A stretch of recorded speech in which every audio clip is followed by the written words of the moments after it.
ಸಪ್ತರ್ಷಿಗಳಲ್ಲಿ ಒಬ್ಬರಾದ ಜಮದಗ್ನಿ, ಇವರ ಪತ್ನಿ ರೇಣುಕಾ ಮುತ್ತೈದೆಯಾದ ದಿನ ಭರತ ಹುಣ್ಣಿಮೆ. ಈ 2025 ಭರತ ಹುಣ್ಣಿಮೆ ಫೆಬ್ರವರಿ 12 ಬುಧವಾರ.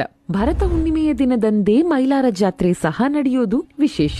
ಶಿವ ತನ್ನ ಒಂದು ಅವತಾರವನ್ನ ಎತ್ತಿದ ಸಮಯದಲ್ಲಿ ವೆಂಕಟೇಶ್ವರನಿಗೆ ಆತನ ಮದುವೆಗೆ 7 ಕೋಟಿ ರೂಪಾಯಿಯನ್ನ ಸಾಲವಾಗಿ ಕೊಟ್ಟಿದ್ದ. ಆದ್ರೆ ಅದನ್ನ ವೆಂಕಟೇಶ್ವರ ಹಿಂದಿರುಗಿಸದೆ ಹೋದಾಗ ಶಿವನಿಗೆ ಕೋಪ ಬರುತ್ತೆ. ಈತನ ಕೋಪವನ್ನ ತಣಿಸೋದಕ್ಕೆ ಅಂದಿನಿಂದ ಭಕ್ತಾದಿಗಳು ಇವನನ್ನ 7 ಕೋಟಿ ಅಂತ ಕರೆಯೋದಕ್ಕೆ ಪ್ರಾರಂಭ ಮಾಡ್ತಾರೆ. 7 ಕೋಟಿ ತನ್ನ ಪತ್ನಿ ಗಂಗಮಲ್ಲವ್ವನ ಜೊತೆ ಮೈಲಾರಕ್ಕೆ ವರ್ಷಕ್ಕೊಮ್ಮೆ ಭರತ ಹುಣ್ಣಿಮೆ ಅಥವಾ ಮಾಘ ಹುಣ್ಣಿಮೆ ದಿನ ಬರೋದನ್ನೇ ಲಕ್ಷಾಂತರ ಭಕ್ತಾದಿಗಳು ಮೈಲಾರ ಜಾತ್ರೆಯಾಗಿ ಆಚರಿಸೋದು. ಇನ್ನು ಭರತ ಹುಣ್ಣಿಮೆ ಹಡಗಲಿಯ ಮೈಲಾರದಲ್ಲಿ ಮಾತ್ರವಲ್ಲದೆ ಸವದತ್ತಿ, ಕೂಡೂರು ಹೀಗೆ ಸಾಕಷ್ಟು ಕ್ಷೇತ್ರಗಳಲ್ಲಿ ವಿಶೇಷ. ಮೈಲಾರ ಕ್ಷೇತ್ರದಲ್ಲಂತೂ 7 ಕೋಟಿ ಹಾಗೂ ಈತನ ಪತ್ನಿ ಗಂಗಮಲ್ಲವ್ವ ಕುದುರೆಯ ಮೇಲೆ ಆಗಮಿಸ್ತಾರೆ ಅನ್ನೋದು ನಂಬಿಕೆ. ಇವರ ಆಗಮನದ ಸೂಚಕವಾಗಿ